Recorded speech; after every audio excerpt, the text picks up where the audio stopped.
جهة ورقابة وعندي يعني اوبشنز كتيرة اختار منها. ومن ضمن الحاجات الحلوة ان في الابليكيشن انا قدامي اهداف ممكن اسعى ليها، 100%. فده يخليني كمان اللي هو مش بس بقى انا بحقق اهدافي، لا ده انا كمان I manage my expenses بدل ما انا بصرف very good فلوسي. point. يس انا هاجي لك بقى في النقطه دي. اه في البنك بقى، اه البنك بلس انت بقى بنك، عشان كده بدات تاخدي الدايركشن في الحته دي. فانا يس هقول لك ليه ده سايكولوجيكلي يعني. طبعا الانبانكت شرحنا الجابس وازاي احنا قدرنا نحلها، وازاي نطمن العميل بان احنا نبقى سيرتيفايد او لايسنسد، وازاي العميل يبتدي يشتغل مع ماني فالوز. طيب البنك دول بقى الشريحه دي هم طبعا educated جدا وسكيلد، ولكن عندهم برضو شويه تشالنجز. خلينا نقول تشالنجز يعني. منها ان انا usually I don't want to be evaluated as much as I want to be understand او understandable. ان النهارده انا ببقى عاوز ابقى عميل بنك، انا ببقى عاوز الابلكيشن يحل لي مشكله معينه، مظبوط. فانا بدور على ان انا عندي هدف معين عاوز اوصل له، فعاوز احوش، فعاوز اخش على الابلكيشن ادور على الشكل المعين اللي هيريحني. اوكي. وكان الطبيعي في البنك ان انا لو عايز قرض بروح البنك، لازم انزل واروح واطلب القرض ويتعمل عليها استعلام واستنى فتره صح. طويله، وبعد كده يجي لي الفلوس او ما تجيليش، وفوائد. وممكن احط وهيدفع عليها فوائد، يس وفي ناس بتبص لها ان هي شريعه كومبلاينت او لا. بالظبط. فكل دي كانت التشالنجز بتاعه البنك. فقلنا نعمل ايه؟ ما تنزلش من بيتك، خليك في البيت، هنبعت لك المندوب، هتمضي على العقد، وهتبقى كل حاجه تتعمل in a couple of clicks من على الابلكيشن. فبدانا نشوف الجابس برضو اللي هنا، وده التطور اللي بيحصل في كل الفinTech في مصر يعني. تاخدي بالك ان كله بيعتمد على السيمليس اكسبيرينس. تايم اتس امبورتنت. الناس اتغيرت يعني، الشعب والكاستمرز ما بقوش زي زمان. لا there is no time for anything. لا خالص. يعني they always want the money fast, they always want their expectations getting high. يس فطبعا definitely احنا لازم نواكب ده. فبدأنا الحلول اللي احنا بنقدمها للعميل بتخليه ان هو يلاقي اللي هو عاوزه، يعني بيلاقي اللي هو نفسه فيه.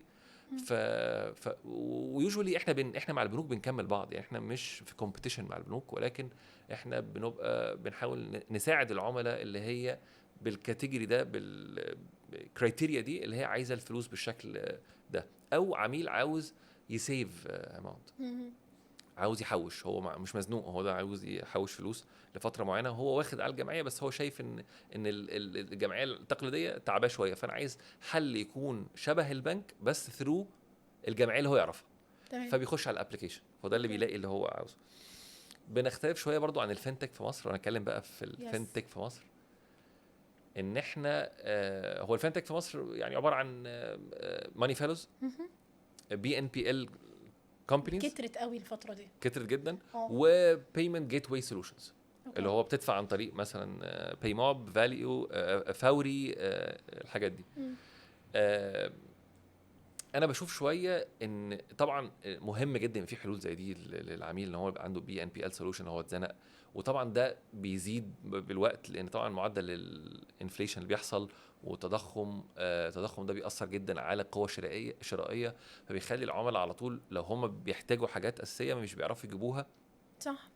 فهو عايز ثلاجه، طب انا هعمل ايه؟ ما انا يس باظت، فانا محتاج اتحرك دلوقتي، هتجوز، انا محتاج ثلاجه، فهو بيعتمد على ده. بس فاني فيلوز الموضوع مختلف شويه، ان احنا مش بندي برودكتس، او مش بنساعدك تشتري برودكتس، احنا بنساعدك تغير المايند سيت، مظبوط.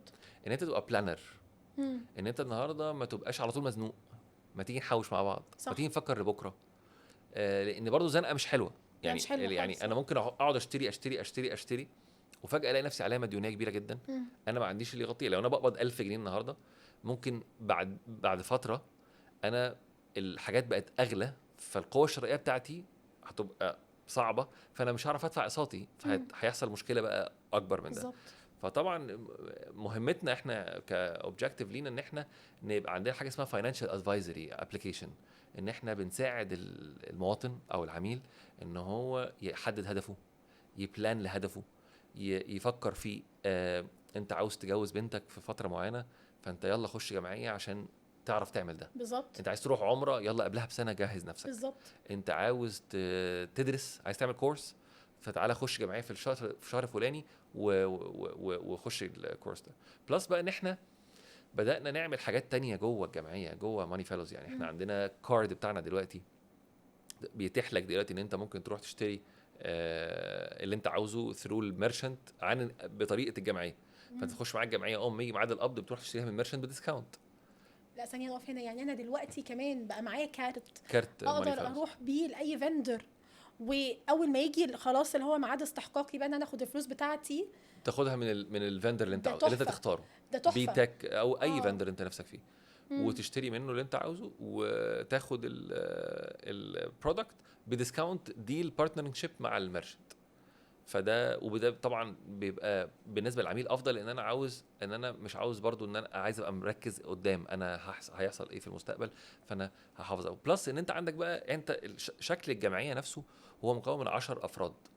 10 دول اولنا بورورز مزنوقين، ايوه اخرنا سيفرز بلانرز، يس وفي النص ناس ممكن نقول عليهم شريعه كومبلاينت. اوكي. لا هو عايز يدفع سيرفيس فيز ولا هو عاوز ياخد كاش باك، هو عايز يفضل في الزيرو فيز. وهنا احنا ما عندناش بقى اللي هي الفكره بتاعت الانترست اللي موجوده في اغلب الوسائل بتاعت التقسيط وكده. احنا عندنا بس Service fees. سيرفيس فيز دي في الاول تاني تالت، يعني في الادوار الاولانيه هتلاقي فيه سيرفيس فيز، في الادوار الاخرانيه هتلاقي فيه كاش باك، فالعميل بيجي له فلوس لو سيف بنشجعه. وفي النص بيبقى فيه زيرو فيز. يعني انت طب انتوا عندكم بقى مثلا يعني ريكويرمنتس معينه عشان اقدر اخش جمعيه؟ هل سن معين، وظيفه؟ ده فيلم تاني خالص. اوكي. طبعا انا بعد بشوف التطور اللي بيحصل في الفinTech في مصر هايل جدا. وشركات الفinTech بتحصل كبي ان بي ال وكماني فيلوز وشركات كتير جدا جمعيه، وبشوف ان ده حلو للعميل جدا، بنلبي احتياجاته. ولكن حاسس ان في جاب هنا في حته التطوير بتاع الشركات اللي بتعمل اللي هي اعرف عميلك، او ان انت تختيار عميلك، او الكريدت انجن اللي موجود يعني. فبحس برضو ان احنا لسه مش بارالل في دي. احنا بنتحرك سرعه جدا كفنتك، ولكن لحد دلوقتي برضو يعني محتاجين ان احنا يبقى عندنا كريدت انجن، شركات تطلع كستارت ابس تساعد الفنتكس في مصر في حل المشكله دي. اوكي. احنا كماني فيلوز عملنا كرييشن لكريدت انجن فروم سكراتش، وده النو هاو بتاعنا. اوكي. ان احنا النهارده ما اعتمدناش ان احنا زي ما قلنا عندنا بانك كاستمر وعندنا ان بانك كاستمر. مظبوط. طب انا لو هعمل اي سكور زي البنوك، اه طب انا عندي ان بانك، طب ما عندوش اي سكور اصلا، ما بالظبط. وهو ما اتعاملش مع بنك قبل كده، فانا ازاي هديله فلوس؟ فلازم اعمل حاجه بقى تخص، يعني حاجه كاستمايزبل. اوكي. ان النهارده ودي one of the challenges لماني فيلوز، ان احنا ما عندناش ريفرنس نرجع له في اي حاجه. اوكي. احنا يمكن من اكبر الشركات في العالم دلوقتي بتعمل جمعيات، وفي ناس كتير جدا حاولوا، يعني في شركات كتير جدا حاولت تعمل جمعيات كملوش. موديل مش سهل، موديل مش سهل. صعب فاينانشلي، مختلف ومالوش مرجعيه. ملوش مرجعيه. هي دي بقى مشكله. انت النهارده ترجع تقول طب هم عملوها قبل كده ازاي؟ في البنوك تقدر تعرف، هتلاقي في مانوال كومبلاينس هتمشي عليه هتنجح. موضوع بسيط جدا بالظبط. لكن النهارده بقول ماني فيلوز احنا اللي بنقص الشريط. فبنقول ايه، احنا هنعمل الكريدت انجن بتاعنا، هنعمل الموديل بتاعنا، هنطلع الفاينانشال ستيتمنتس بتاعتنا، هنعمل كل الاوبريشن بتاعنا. احنا مش عايزين العميل ينزل في بوث يمضي، احنا عايزين نبعت له المندوب على البيت يمضي. اوكي. كل ده احنا بنعمله من الاول. فده طبعا بيحط ترايل اند ايرور بقى. احنا بنتحرك ونتعلم نغير في 24 ساعه وير ليرنينج. انا 24 ساعه وير موديفاينج. فده من الحاجات اللي احنا عملناها عشان نحافظ في الاخر على العميل. انا بكره ممكن اقول يلا افتح دور اول للعملاء كلها. في ناس نفسها في ده بس مش هيقدر يدفع. ايوه. فلازم اقيمه، ولازم النهارده اقدر اعمله زي تقييم ائتماني عشان اقدر اطلع له فلوس، او اقدر ان اخليه. طب بتعملوه ازاي بقى التقييم؟ يعني انا عارفه ان ممكن تكون في حاجات كونفيدنشال. يعني ده النو هاو شويه. هو كريدت انجن معقد، اي اي سولوشن بيزد اون ذا هيستوريكال داتا بتاعتنا، وبيزد اون انبوتس احنا عملناها، وبيزد اون فاكتورز كتيره جدا حطيناها بتديني في الاخر سكور. السكور ده انا بقدر بناء عليه احدد الكاستمر كاتيجوريز. وبقدر اطلع له الاماونتس اللي هو. يعني انتوا تقدروا ترفضوا ناس ان هم يخشوا جمعيات؟ طبعا وده بيحصل؟ ده بيحصل على حلو طول. جدا. انا ليا كرايتيريا، وكرايتيريا بناء عليه بيتم اختيار. بس طبعا انا من اول السادس مثلا للعاشر مش محتاج اعمل كده خالص. ده عميل دفع 6 شهور، فانا بالنسبه لي از نوت ريسك خالص. العميل دفع 9 شهور، ده هو اللي عنده ريسك، انا ما أوكي. عنديش ريسك. فطبعا Yes. محتاج اساعده، بعمل له كاش باك، بعمل له يعني بروموز، بساعده ان هو يخش. لكن الدور الاول والثاني والثالث يوجولي بيبقى فيهم الريسك عالي شويه. اوكي. وده افضل يمكن احسن شويه من البنوك في ايه، ان انا مش كلهم بورورز. يعني انا عندي الموديل مش كله هياخد فلوسه في الاول، لا. انا في ناس هتاخد في الاول وفي ناس في الاخر. بلس ان انا بكسب بقى من 10، يعني بكسب كل العشرة اللي بيخشوا الجمعيه دول، انا بكسب من الاوائل وبكسب من في النص وبكسب في الاخر. ثرو اوت الجيرني بتاعتهم بلاقي نفسي ان انا الموديل نفسه بروفيتبل يعني.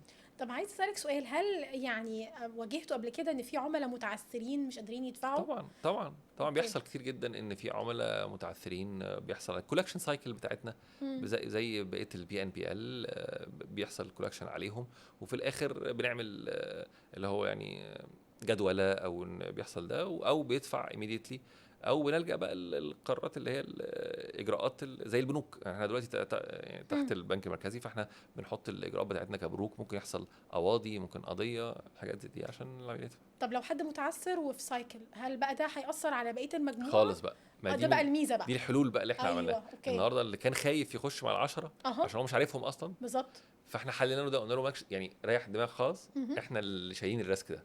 اوكي. لان احنا عاملين كريت انجن، فانت بالنسبه لك ادفع قسطك هتاخد فلوسك، ما تشغلش بالك خالص باللي ما دفعش. احنا كشركه بنضمن ده للعميل 100%.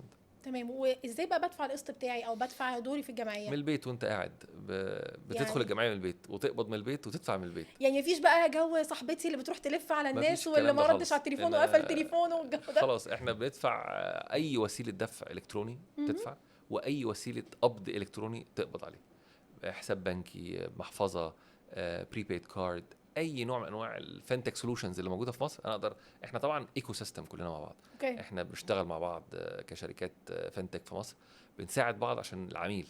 فالعميل في الاخر هو المستفيد في الاول والاخير. مظبوط. هو بيلاقي كل اللي هو محتاجه ثرو اوت البارتنرنج شيب اللي بيحصل معانا. احنا عندنا بارتنر مهم جدا في ماني فيرست بنك مصر، وهو اللي مساعدنا في كل حاجه بنعملها. فحتى البنوك بتساعدنا واحنا بنساعدهم. ده هايل. ده رائع. وبعدين كمان اصلا فكره ان جمعيه وليها كاستمر سيرفيس، ويعني انا معايا دايركتور بقى اوف كاستمر سيرفيس او اكسلنس، فيعني يعني خليني اكلمك على الاكسلنس شويه.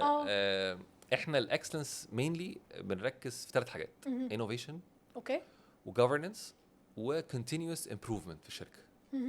فانا وده يوجوالي يعني بيحصل بعد مرحله معينه من النضج للشركه.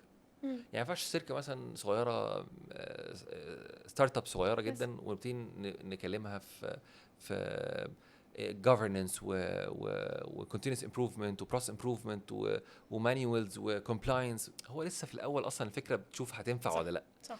بس بعد ما توصل، احنا كماني فيلوز، احنا برضو خليني اديكي هيدز اب على ماني فيلوز. احنا بقى لنا 8 سنين في الماركت. يس. بقى لنا حبه حلوين. عندنا تقريبا 8 مليون داونلود ستيل ناو. عندنا تقريبا يعني 8 مليون. عندنا تقريبا برضو اكتر من 300 الف كاستمر جوه السيركلز. عندنا انشأنا تقريبا اكتر من 2 مليون جمعيه لحد دلوقتي. ما شاء الله. 2 مليون جمعيه. 2 مليون هدف اتحققوا كمان يعني. اهداف كتيره جدا بقى. 2 يعني مليون هدف. خليني اقول لك ان مثلا 250 الف واحد دفعوا فلوس مدارس، 200 الف واحد سافروا كان عندهم، و200 الف واحد كان عندهم افكار مشاريع وساعدناهم فيها. يعني افتكر ان في عملاء كتير جدا انا قابلتهم. انا كنت كاستمر هابينس دايركتور، وبعد كده بقيت سنتر اوف اكسلنس، فكنت بقابل عملاء. اوكي. فقابلت عميل واحد افتكره يعني كان داخل معانا 27 جمعيه. 27 جمعيه. ومن اوائل العملاء، يعني ده داي 1 2017. اوكي. وعايز اقول لحضرتك ان انا قعدت معاه. هو احنا كنا معاه من زيرو تو هيرو. هو بدأ بمحل صغير، دلوقتي تقريبا عنده بتاع 12 فرع. وحجم البيزنس بتاعه ارقام يعني مش عايزه يعني ملايين يعني. وساعدناه في الرحله بتاعته كلها. فده احنا بنشوف المعاملات الماليه هي ليها سوشيال امباكت كبير قوي. هو خطر زي ما قلت في الاول. يس. بس الامباكت رهيب. يعني ان السوشيال امباكت اللي بنقدمه. يعني يكون في عميل مثلا عاوز يجوز بنته، تقف معاه. في عميل عاوز يعني نفسه ان هو ياخد MBA مثلا عشان مستقبله. يس. في عميل لا يعني حاجات مؤثره جدا. انا في عميله انا افتكرها وانا كلمتها شخصيا. العميله دي كانت عندها عمليه لبنتها، وكان ميعاد قبضها لسه فاضل شهر، فكلمت خدمه العملاء وكانت في حاله رهيبه يعني. وانا كنت ساعتها في الكاستمر هابنس، كنت يعني ميد دايركشن الحاجات السوشيال دي قوي، والحاجات الايموشنال كمان لازم نتعامل معاها بحرص جدا. اوكي. فطبعا الكول دي سمعت من الايجنت مشكورا فيري كيرفولي، واتعمل لها بقى اسكليشن للاعلى لحد ما وصلت لي. اوكي. العميله مش ميعاد قبضها، ولكن هي في ظروف صعبه جدا، بنتها وعمليه وهي بتنهار يعني، لان لازم تخش العمليات ولازم الفلوس تدفع، والمستشفى مش راضيه تتحرك غير لما تدفع في فلوس. مظبوط. فانا بصراحه كلمت عميله بنفسي وخدت الموضوع فورورد، وبعتنا مندوب لحد المستشفى، والمندوب وقف مع العميله وقبضت فلوسها ودفعتها المستشفى وعملت العمليه، وفضلنا معاها لحد ما خرجت من العمليه. وعايز اقول لك بقى على المكالمه اللي هي عملتها لنا على الكول سنتر عشان تشكر الموظف وتشكر الناس اللي ساعدتها. بصراحه كانت حاله مؤثره جدا، وكانت ودي الحاجات اللي بتخلينا مبسوطين من اللي احنا بنعمله. احنا مش بنعمل بيزنس قوي برضو، احنا بنساعد الناس. يعني احنا واخدين دايركشن ان احنا نقف مع الناس في كل حاجه. اللي عايز يصيف ومسافر بره مصر وعايز يروح في بيبقوا مبسوطين معاه، ونقول له يلا جو هاد. اللي عايز رحله، اللي عايز مدارس، اللي عايز جواز، اللي عايز عمليه، اللي عايز دراسه، كل ده بتبقى اهداف العملاء اللي احنا بنساعدهم فيها وبنحققهم، بنساعدهم في تحقيق احلامهم يعني. لا، هو 8 سنين بتحققوا احلام الناس. كده كده اصلا الجمعيه كفكره هي فكره تضامنيه بحته، ويعني هي بتختلف عن فكره القروض اللي احنا عارفين نهايتها ايه في الاخر، او فكره التقسيط. لا، هي دي بجد فكره انا عايز اقول لك ان طبعا في حاجات بقى بتقيس الكلام ده، اللي هو زي الMPS بتقيس مدى رضاء العميل، وبتقيس حاجه اسمها ريتنشن، واللي هي العميل اللي جه معاك اشتغل معاك تاني ولا لا. احنا يوجوالي يعني او ريسنتلي على طول بنلاقي ارقامنا في الريتنشن بتوصل من 70 ل 80%. ما شاء الله. فانا عايز اقول لك ان لو عندنا 10 عملاء 8 منهم دخلوا جمعيه خلصوها ودخلوا تاني معانا. تمام. 2 اللي قرروا ما يكملوش، ممكن يكون الاسباب فاينانشال، ممكن معهمش فلوس. يس. لكن عايز اقول لك ان النسبه دي نسبه بالنسبه لنا كانت ده رقم كبير جدا. جدا. ده رقم كبير ان هو يقرر ان هو يكمل معانا، ده بيبقى انديكيتور مهم جدا ان الناس محتاجانا اول حاجه، وان احنا عاملين شويه اللي علينا معاهم يعني. لا، ده كلام جامد جدا. طب من كلامنا عن ماني فيلوز وانجازاتها، عايزه اتكلم بقى عن حاجه انتم مميزين بيها، وهي السنتر اوف اكسلنس اللي انت الدايركتور بتاعها. بتعملوا ايه وايه خططكم؟ طيب زي ما قلت لك، هو التطور بتاع الشركات ان هي بتيجي في مرحله ان هي عايزه بقى خلاص تخرج من ان هي تبقى ستارت اب صغيره، تبقى ستارت اب كبيره، وبعد كده تبقى كوربريت. مظبوط. ان شاء الله في المستقبل يعني، ان شاء الله، ونبقى جلوبال كمان يعني ان شاء الله. ان احنا زي ما قلت لك انوفيشن، بروسس امبروفمنت او كونتينوس امبروفمنت وجفرنس، وده مهم جدا بالنسبه لنا. زي ما قلت لك الفاينانشالز مهمه يبقى فيها جفرنس، واحنا تبع زي ما قلت لك تبع البنك المركزي او مختبر التنظيمي. ده لازم يبقى عندنا جفرنس موديل قوي جدا زينا زي البنوك. مظبوط. ان انت النهارده ازاي تقدر تحمي عميلك فروم الاتاكس والحاجات اللي ممكن تحصل. ان انت يبقى عندك BCP بلانز، ان انت يبقى عندك كل ما هو required by regulations ويكون بيطبق عندك في الشركه. فده مهم جدا، كان خطوه لازم ناخدها، وبدانا نركز فيها جدا عشان نقدر نتحرك فيها ونبقى على قدر المسؤوليه يعني. طبعا العميل هو المحور الكون عندنا. احنا كشركه اتفقنا كده من الاول خالص ان احنا مش بنعمل اللي احنا عاوزينه، احنا بنعمل اللي العميل عاوزه. فاحنا وده بتشوفيه في شركات كتيره جدا مالتي ناشونال نجحت. ايوه، زي ابل، زي امازون، الشركات الكبيره اللي نجحت هم بيفكروا كده. they drive by customer experience. بيسموها centricity، بيسموها putting customer first، customer focus، كلام كتير جدا في الحته دي. احنا برضو كان لازم نتعلم برضو، لازم يبقى عندنا الاندرستاندينج بتاع ان انا النهارده بحل مشكله للعميل. وانا وكمان الستارت اب غير كوربريت، يعني النهارده أيوة. العميل اللي بيبقى متضايق في الستارت اب مش زي اللي في الكوربريت ممكن يعوضه. يعني شركات كبيره عندها ملايين العملاء، 40 مليون 50 مليون، لما عميل يبقى متضايق هو عنده كان افورد ات. يس لكن انت كستارت اب وشركه بتبتدي، انت محتاج تحافظ على كل every single customer you have, you need to take care of them. يعني ما ينفعش يفلت منك. صح. فده كان التوجه بتاعنا. فلما بنتكلم على السنترستي، وكمان يوجوالي بتتقال كتير قوي، تلاقي تخش شركات تلاقيها محطوطه على الحيطان مظبوط. بس لما تيجي تلاقيها تبص بقى على الارض تلاقي ان الكلام ده مش بيحصل. طب انت النهارده البروسيس دي بتخدم العميل ولا لا؟ ممكن تلاقيها ما بتخدمش العميل خالص. ممكن تخدم حاجه يعني حاجه تصالح الشركه مش تصالح العميل. هتلاقي العميل في الاخر هو متضايق، فبتقعد تضايق واحد ورا اتنين ورا تلاته، انت في الاخر يو لوز يور كاستمرز. مظبوط. بلس زمان كان العميل سقف توقعه ضعيف شويه، دلوقتي عميل سقف توقعه في السماء وما بقاش يصبر كمان زي ما قلنا. صح. وبقى في حلول. يعني زمان كان الميديا عباره عن ايه؟ ان انا كشركه عندي الميديا بتاعتي انا متحكم فيها. دلوقتي الميديا بقت في ايدي العميل. هو اللي يحددها، مش بتاعتك خالص كشركه. انت هتقعد تتفرج هم هيقولوا ايه.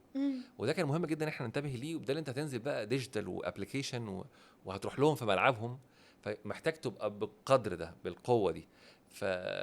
فبدات العميل نفسه مش بيأكسبت اي حاجه مش تعجبه. لا. وممكن يطلع سوشيال ميديا. صح. وممكن يأتاك. وكان زمان بيسموها الورد اوف ماوث.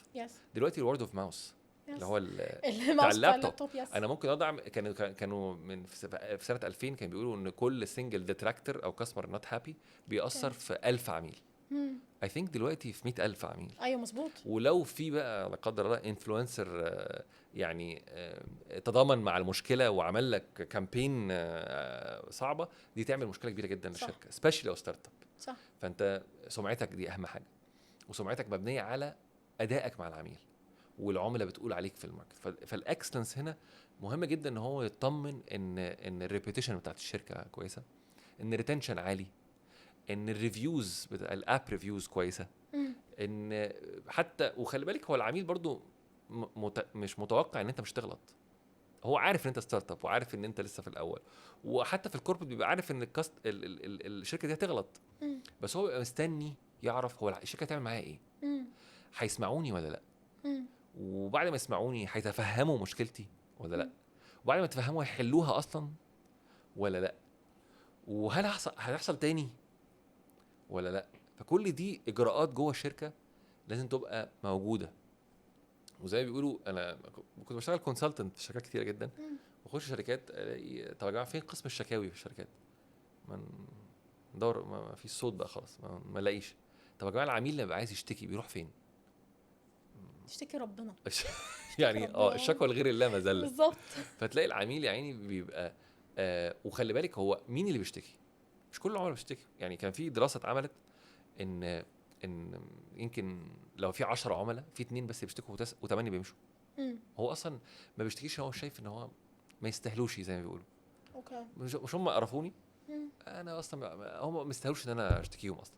وفي عميل يقول لك انا ما عنديش وقت اصلا اشتكي. صح. وانا فاضلهم. صح. انا ده بارت في حياتي، يعني انا مش وفي اوبشنز كتير يعني دلوقتي خلاص هروح اجرب حاجه تانية وحش yes. جود فور يو، خلاص انا مش هتعامل معاكم تاني. yes. العميل اللي بيشتكي ده بقى جيفت، يعني the complaint is a gift for a companies. يعني ده لا نقف هنا، العميل اللي بيشتكي جيفت طبعا يعني نادرا ما بنسمع الكلمه دي. لا طبعا يعني واحنا بنشوف ده كده، بنشوف ان العميل اللي بيشتكي لنا احنا بنقعد نسمعه. احنا في حاجه اسمها سي او اي جوه السي او اي اللي هي كوركشن اوف ايرور. بنقف كلنا مع بعض ونمسك المشكله دي ونقعد كلنا كمانجمنت نفكر هي ليه بتحصل، هو ليه العميل هنا متضايق وازاي نخليه مش متضايق.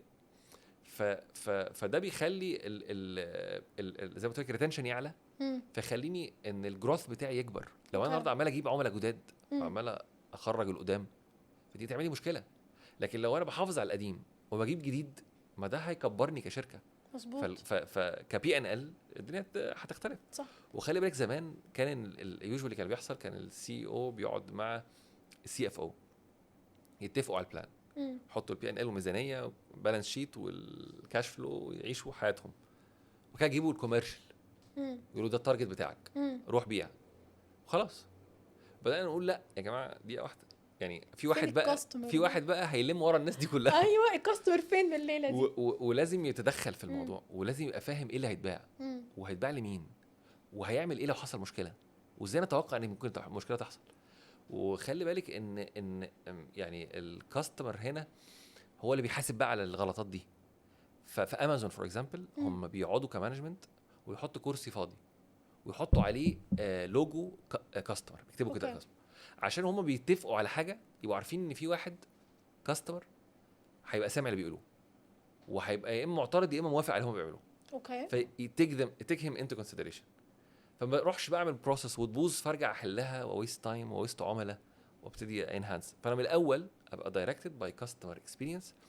ولما بنيجي نقول يعني ايه اكسبيرينس، يعني الناس برضو مش بيختلط عليها المفهوم. يعني simply يعني expectations مهم. versus reality بتساوي experience. مم. whatever بقى هي حلوه وحشه مم. مش مشكله، بس النهارده انا عندي expectations، لما جيت اتعامل معاكم لقيت reality. ولا هي بتبقى demand واتس بين fulfilled؟ لا ده بقى كوميرشال. اوكي تمام. لكن النهارده انا ببقى experience، يعني انا النهارده شفت بروموشنز، شفت ماركتنج، شفت كامبينز، شفت حد بيشاور على شركه مم. وبيشاور عليها بشكل معين، بيحط سقف توقعي في حته معينه، اوكي. بعد كده بنزل اتعامل. مم. فيا اما الاقي اللي انا شفته التوقع ده، يا اما الاقيه لا مش موجود. اوكي. يا جود اكسبيرينس يا باد اكسبيرينس. فور اكزامبل انا النهارده طلبت اوردر، مم. الاوردر جالي قبل، هو قال لي هيجي لك خلال يومين، جالي بعد ساعه. مم. واو اكسبيرينس. يس. جالي بعد 4 ايام، فيري باد very اكسبيرينس. bad experience. يس. وعندك بقى امثله رهيبه في شركات نجحت كتير جدا ان هي تقدم اكسبيرينس تخلي العملاء تنبهر. يعني كنت لسه سامع قصه اوتيل كان فيه جست، والجست مشيوا ونسيوا لعبه ابنهم زرافه، نسيوها في الاوضه. حاجه بسيطه، بس حاجة بسيطة. بالنسبه للطفل دي حاجه كبيره. حاجه كبيره جدا. يس. ولو حصلت معانا هتكلم الاوتيل، مساء الخير يا جماعه انا نسيت زرافه. زرافه. ايه الزرافه دي يا فندم؟ ايوه. يعني انت يس. فيا اما هيقول لك يا فندم مش لاقيينها، اها. يا اما يقول لك موجوده، ده لو هو قوي تعالى جداً. خدها. تعالى خدها بقى. فاهم يعني؟ وانا بقى اروح. المهم الاوتيل ده لما لقى الزرافه عمل ايه؟ خد الزرافه حطها على البسين وصورها، وجاب فوتوغرافر وقعد صورها في الاوضه وعلى البسين وفي المراجيح وفي اماكن الاوتيل وفي المطاعم.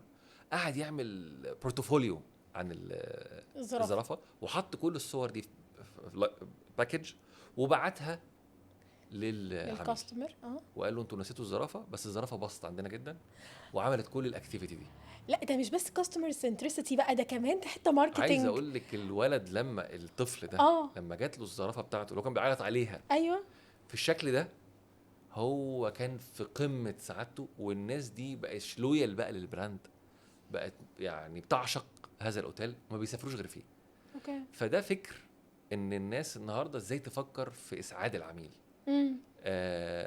اوتيل تاني كان عندهم مطعم، المطعم في الديكوريشن بتاعه مرعب، فالعملاء بتجيله عشان خاطر مش تاكل تتصور. هو اصلا دلوقتي الكاستمرز بقوا بيدوروا على اكسبيرينس. يعني لو جينا بصينا في كل الحاجات بتاعه البيزنس هتقول لك انت دلوقتي مش مهم الخدمه، لان الخدمات بقت كتيره. انت يو هاف تو فوكس على الاكسبيرينس والادج اللي عندك. عشان كده حتى نلاحظ دبي هي توب وتلاقيها بتخترع بقى انت تاكل بقى في السحاب. يس. انا عايز اقول لك دول بقى قاعدوا يفكروا طب انا قاعد في المطعم والناس بتيجي تتصور عندي كتير قوي، وانا عايز ازود الريفينيوز وعايز ابيع اكتر. طب ما كابيتالايز على الادج اللي عندي ده.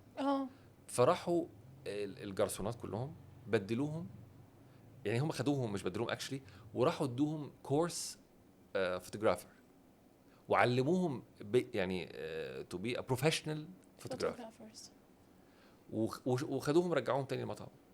وبداوا لما الكاستمرز يجوا يقولوا لهم لا ما تصوروش موبايلاتكم، احنا اللي هنصوركم. عايز اقول لك ان قمه سعاده العملاء ايوه ان هي بتصور بالشكل ده وهم مش عاملين في حسابهم ان هيروحوا يلاقوا فوتوغرافرز وبتاع. والريفنيوز بقى اللي حصلت للفرع وطبقوها في كل الاوتيلات الفروع التانية. فطبعا ده الاكسبيرينس. وده الترند الجديد بقى، يعني دلوقتي هي مش بس ان هو ان احنا ندلع الكاستمر ونديله what he needs، لا we need to give him more than what he expects بالظبط. and we need to give him experience. بس عايز اقول لك على حاجه، اه ان في ناس till now ايوه هم below the expectations. yes agree. يعني عايز اقول لك ان طبعا ان احنا the good companies are looking for exceeding customer experience او expectations. بس في شركات اللي بيسموها بقى في الستبس بتاعت الكاستمر اكسبيرينس اللي هم الكريمنالز، اوكي ان هو ده below the expected. هو اتفقوا معاه على حاجه، لما راح على ارض الواقع لقى مفيش حاجه. فطبعا امثله كتيره جدا، مثلا واحد اشترى شقه ميعاد تسليمه في شهر 9/2000 وكذا، جه الميعاد استلمش، راح لقى صحراء. لا هو ممكن كمان ما يدخلوهوش يشوف حتى المكان ولا هيشوف السايت ولا هيستلم يس ولا وهيقولوا له يعني جود فور يو يعني. السوشيال ميديا كمان بقت فيري هارش مع الناس دي على فكره. طبعا يعني الناس دي ما بقتش سرفايف خالص دلوقتي، لا طبعا السوشيال ميديا ما بتسكتش على الحاجات دي. وده بقى صعب جدا ان احنا يعني اي ثينك ان الشركات محتاجه تنتبه لده وابتدوا يبصوا على الموضوع بشكل مختلف خالص. لو مش هتقدر تعمل اللي انت وعدت بيه العميل، بليز ثينك وان مور تايم. عشان انت سهل تجيب عميل اصلا. بكره ممكن اي شركه تطلع تعمل كامبينز وبتاع هتجيب عملاء، بس سستينابيلتي العملاء دي هي دي بقى الموضوع. اوكي ان انت تسستين البراند بتاعك وتكريت البراند والفاليو بتاعتك، والناس تبقى عارفه ان انت يعني ابل فور اكزامبل الموبايل ب100,000 جنيه يعني. ايوه يس غالي جدا يعني يس وكلنا بنجيبه يس وبنجيبه BNPL. بنجيبه بالقسط. صح هو مش قد مقدرتنا، بس احنا الاكسبيرينس والابل دي انا عاوزها. اوكي انا عاوز تعرف فتحه الموبايل مع صاحبه الموضوع ده بالنسبه مع لي السوشيال ستاتس اللي باخده مع ده الكواليتي بالظبط. Yes. وكده في شركات شاطره جدا في ده. وبعد كده انت كمان النهارده اختار انت عاوز تعمل ايه. يعني في ناس قررت تبقى كواليتي دريفن زي ابل مثلا او امازون. قالوا احنا كواليتي دريفن، احنا مش هنبقى. وفي ناس اختاروا كوست استراتيجيكلي كوست، يعني اختاروا نبقى كوست دريفن زي الشركات الصيني. ايوه على فكره بيبيعوا كتير جدا صح وناجحين جدا، صح بس هو قال لك مش هتدفع كتير. they set your expectations صح on the other hand the quality won't be like Mercedes مثلا. true. فخلاص انت اختار يعني. مش شطاره تبقى تقول للناس انت شاطر في كله، لا واللي بيقول كده ما بيعملش كده ويبقى منظره وحش جدا. صح وانت اتليست محتاج تبقى افريج. يعني لو قلنا مثلا هم 4 حاجات: كوست، كواليتي، فرايتي، وتايم مثلا. اوكي دول 4 حاجات بتوعك. طب انا محتاج ابقى في 2 افريج وفي 2 بايونيرز. لكن ما ينفعش ابقى بايونير في ال4 ده. ما حدش عارف يعمل كده. يعني ايفن ابل they're expensive. يس كوست وايز ما فيش فكوست ما تقوليش ان انا هم شاطرين في الكوست. ازاي بيدفع 100,000 120,000 جنيه في موبايل؟ يا فندم الموبايل بيجي لك من غير شحن. هم وصلوا لمرحله انت تاخد تليفوني حتى لو مش شغال يعني. صح. فبس هو قال انا خلاص كواليتي دريفن وانا غالي. فمش اي حد يعرف يجيبني. اتصرف، قسط، اعمل، تعالى لي وانت قدي. مرسيدس قالت كده، فيراري قالت كده، بس BYD ما قالتش كده، شانجان ما قالتش كده. صح. ماكدونالدز قرر ان هو يبقى اسرع دليفري في مصر. تايم، اشتغل على التايم استراتيجيكلي، بس هو مش احسن اكل. يعني if we talk about quality it's not the best. هو قال لك انا مش كواليتي. يعني هو دي يعني دي ترانسبيرنت. انا عندي 4 سندوتشات، تطلب واحد هيجي لك على طول، بس اسرع واحد. it's a fast food. I decided to be a fast food. you order, you knock the door. اسرع دليفري في مصر. وقدر يعمل كده. ف يعني كل شركه محتاجه تقرر هي عايزه تبقى ايه. تمام. وترتب بقى اولويات. هنا بقى يعني انت فتحت دماغي النقطه.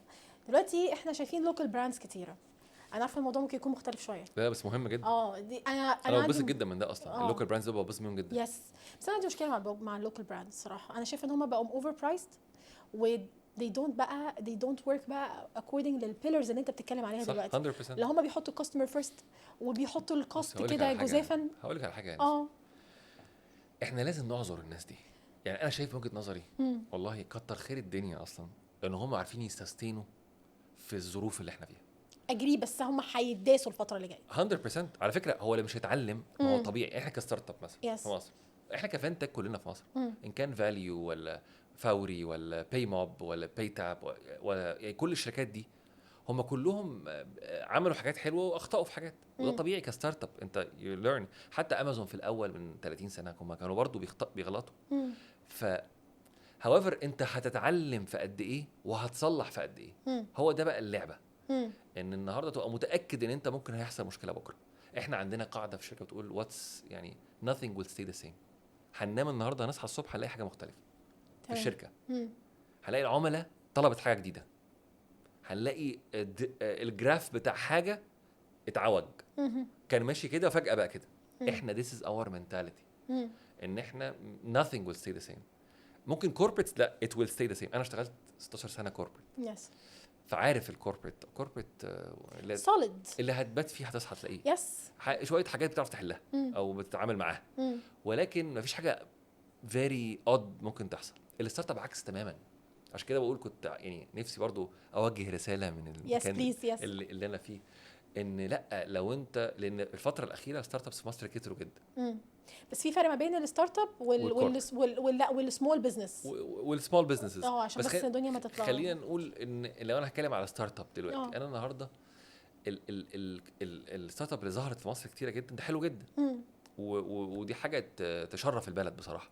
يعني ماني فيرست فور اكزامبل مثلا واخده لحد دلوقتي استثمارات 60 مليون دولار ما شاء الله، وده بيساعد الدوله وبيساعد في العمله وان احنا نجلب استثمارات للبلد ويبقى في مستثمرين اجانب، واحنا معظم مستثمرين اجانب، فده كله وبيعرف البلد لبره، فده حاجه مهمه جدا. في مراحل من التعلم بقى، وذاتس واي انت بتعدي فيها في الستارت اب من المراحل دي عشان توصل لان انت تبقى ماتيور ستارت اب. ده اللي بيمر بيه اللوكال براندز في السمول بزنسز، ان هم جالهم فرصه، حصل مقاطعه، فبدات الناس تتجه لهم. بالظبط، لازم يستغلوا الفرصه ولازم يهتموا بالكواليتي، لان خلاص على فكره الحاجه الموتيف اللي كان الناس بتشتري البرودكتس بتاعتكم بتوصل على نفسها لمونه. وانا خلاص انا يعني ساعات الظروف بتساعد. أيوة. بس مش هتساعد على طول. بالظبط. يعني زي كورونا مثلا، الكورونا ساعدت اللوجيستكس جدا. بالظبط، كل الشركات راحت اونلاين، وشركات اللوجيستكس باعت هبل، يعني راحت في حته بعيده. شايفه ان الفرص ما كانش الواحد ياخدها يستغلها صح، ويستفيد مثلا من الخبرات بتاعت الناس اللي سبقونا. يعني انتوا اهتميتوا بالكاستمر، لو البيزنس اونرز الصغيرين. وخلي بالك يا اسماء، يعني احنا برضو بعيد قوي. يعني احنا في مصر فيرسز اوروبا ولا امريكا، انا ما اعرفش احنا ما بنتعلمش منهم. يعني انا قصدي احنا ليه بنغلط برضو يعني لحد دلوقتي كلوكال براندز؟ ما هو في ناس مرت بالمراحل دي من زمان جدا وغلطوا على فكره وتعلموا وبداوا يحطوا مانيوالز، ما نروح نتعلمها. انا مش مع ان احنا نبقى الايجو بقى ان انا لازم انا اللي هخترع لا، انا ممكن اروح اشوف ده وصل لفين واجود عليه عادي. اوكي، بس عشان ما اقعش في نفس الحفر. يعني برضو مش محتاج ان انا اتعاون. وخلي بالك في اخطاء يمكن تداركها، وفي اخطاء بفلوس بيبقى صعب تداركها. صح. وشوفنا كذا شركه قفلت بسبب اخطاء ما عرفوش يتداركوا. اخطاء زي ايه عشان الناس برضو تتعلم؟ فاينانشالز ار فيري امبورتنت. اوكي، قصه الحرق والحاجات دي كستارت اب مهمه، ولكن لازم تكون محسوبه. انا بحرق امتى وفين، واقدر افليب الموديل يبقى بروفيتبل في اي لحظه والمفتاح معايا. ايه اكتر حاجه ممكن توقع ستارت اب؟ فاينانشال يعني فاينانس بس ولا حاجه تانية؟ اليونت ايكونومكس، ان هو يحسب يونت ايكونومكس بتاعته كويسه جدا، ان هو ما يحرقش بشكل عشوائي، فبحس ان هو ما يعرفش يدرايف بقى. خلاص هو مش عارف يدرايف البيزنس خرج من ايده، فيجي في الاخر يلاقي ان هو مش البي ان ال بتاعته بقت بالنيجاتيف ومش عارف يقلبها بوزيتيف. فديفينتلي لان هي بصي الستارت اب بتمر بمراحل راوندز. في البري سيد، النهارده انا باخد بري سيد ده اللي هو قبل الفكره، قبل الزرعه. بعد كده سيد فند، بعد كده راوند ايه اللي هو اول راوند بقى، ده بيبقى اماونت بقى محترم. يعني بتلاقي الانفسترز بيثقوا في الفكره، نجحت في البري سيد ونجحت في السيد وبدات تطلع بروفيتبل، وبدا يبقى في عملاء عايزينها، وبدا في اللي هي بروف كونسبت، وبدا يحصل تحرك. فالانفسترز بقى، ودول بيبقوا انفستر يعني فينتشر كابيتالز او برايفت ايكويتي، بيبقى في فرق ما بينهم، وفي ناس متخصصه في راوند اي وناس متخصصه في السيد، فبيخشوا يحطوا فلوس في الشركات في الراوندز بيزد اون كرايتيريا معينه. اوكي. فلازم وانت بتعمل ده تبقى عارف ان انا النهارده بتطور، فلازم ابقى عارف ان انا اللي بدرايف البيزنس، مش البيزنس هو اللي بيدرايف مي. مش بفرح بان انا بجيب عملاء كتير جدا، بكبر البيزنس كتير جدا، ولكن انا ام نوت يet profitable. في فرق ما بين المبيعات والارباح، وده فرق مهم جدا. اوكي. المبيعات انا بعت بس ممكن ما اكونش كسبت، اوكي. انا لازم اكون بكسب في البيع. اوكي. ديفينتلي الستارت اب تحتاج ان انت تحرق ما تكسبش في الاول، بس يبقى عندك الكي وعندك البلان وعندك الفيجن، انا امتى هكسب. اوكي. وده مهم جدا. حلو قوي. بما ان كلامنا عن التكنولوجي، الاي اي نخاف منه ولا الاي اي هيخدمنا جامد الفتره اللي جايه؟ والله نخاف منه، دي بقى هتبقى مترتبه على حاجات كتير جدا. ولازم الكومبانيز اللي بتاخد قرار ان هي لسه ما راحتش ناحيه الاي اي تنتبه ان هي هيحصل مشكله، يعني هتبعد اكتر. اوكي. فلازم نتحرك للاي اي.